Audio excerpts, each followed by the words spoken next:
Understanding sin as a force, not a verdict. Hello, this is the Gracevine podcast, where every Monday morning we consider living in God's amazing grace. I'm your host, Jack Eldridge. We've been building something together over the past few weeks. Sin as a force contrary to God's nature that before the cross separated man from God completely. The cross dealing finally and completely with that separating power. Resurrection producing a new creation with a new identity. And last week we looked honestly at the systems that resist that truth and why. Today I want to go deeper into that sin, into what sin actually is, because understanding it correctly helps us understand why this new creation is such a complete and total answer to it. Here's something that most religious teaching completely overlooks. Sin existed before the law. That's not a minor theological footnote.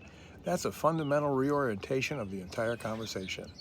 When most people think about sin, they think about rules, commandments, a divine legal code being violated. Sin is crime, sinner as criminal standing before a judge.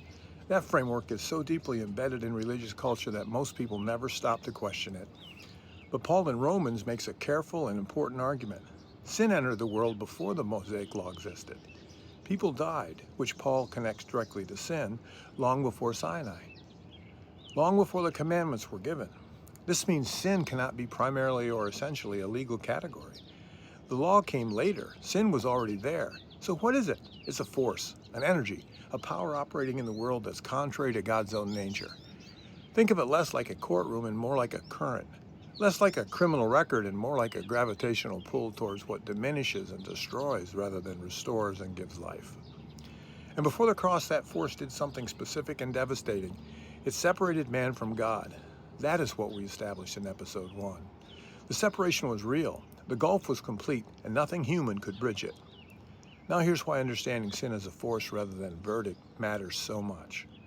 If sin is primarily a legal problem, then salvation is primarily a legal solution. A debt cleared, a record expunged, a transaction completed.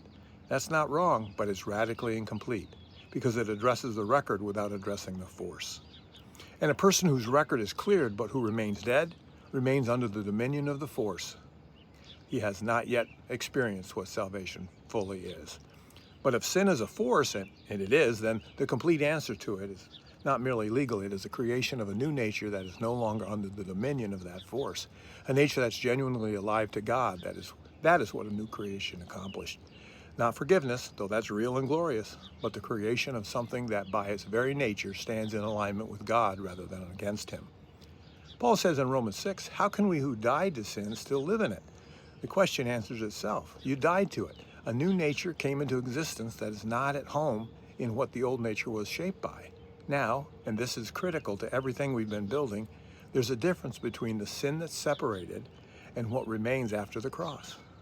The separating power of sin, destroyed by the cross, that gulf closed permanently, the force that held humanity dead and distant from God, dealt with completely by Christ's sacrifice. What remains is mortal frailty. The reality of living in a body in a world still affected by the force of sin. We still miss the mark. Hamartia, missing the mark. That's the Greek word. We still experience the pull of what is contrary to our new nature. We still live with the consequences of being mortal human beings in a broken world. But, and this is everything, that mortal frailty does not carry the separating power that sin carried before the cross. It does not rupture your relationship with God. It does not put you back on the wrong side of what Christ closed. It does not make you dead again. You're a new creation. The force still exerts pressure from outside, but it is now working against your grain rather than with it. You're no longer its home. You're no longer dead to God and alive to sin. You're now dead to sin and alive to God. That reversal is total. That reversal is real, and living from that reality is not presumption. It is simply taking the resurrection seriously.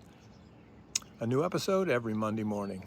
Thanks for joining me today on the Gracevine podcast, where we're learning what it's like to live attached to the vine as we walk in His grace.